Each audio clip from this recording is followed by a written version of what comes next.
पलिटिक्सआव जोङो माने थांनाय समफ्राव जों रल लादोंमोन एकर्ड इमप्लिमेन्टेसन जातिनि सार्थ आरो गुबुन गुबुन माखासे एजेन्डा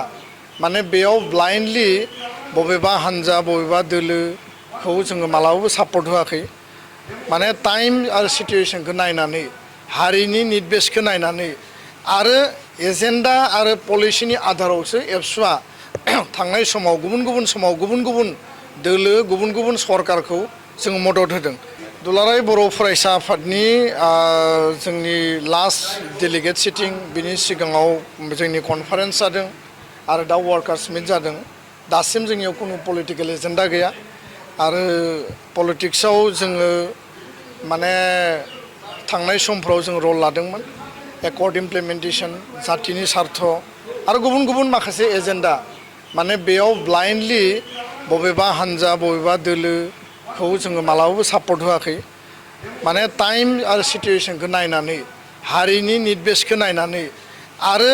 एजेन्डा आरो पलिसिनि आधारावसो एबसुआ थांनाय समाव गुबुन गुबुन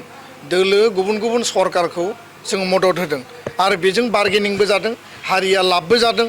आरो बेजों एकर्ड आरो सलुसनखौबो जों मोननो हादों दा बेखायनो दिनैनि समाव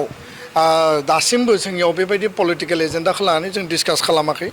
आरो दासिम बेबायदि एजेन्डा गैथ'वा जोंनियाव मोनसे आपिल दङ जे थांनाय समनिफ्रायनो जों बे आपिलखौ होदों जोंनि आपिला जेब्लाबो थागोन खारन जों इउनाइटेड बर' हारिनि खोथाखौ सानो बर' हारिनि इउनिटिया जोंनि फार्स्ट दा बेखायनो जायफोर माने आन्सलिक राजखान्थि दोलोफोर दङ आरो बे दोलोनि जायफोर मुरब्बी जायफोर दैदेनगिरिफोर दङ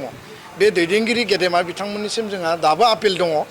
जे दैदेनगिरिफ्रा सावरायलायनानै हारि आरो हारिनि भबिसतनि सार्थआव खौसे हाबा मावलांनो हायो नामा खौसे आगान सुरलांनो हायो नामा बिनि थाखाय बिबेसना खालामफिननांगौ आरो बे बिबेसना खालामनांगौनि आपिला दिनैबो दङ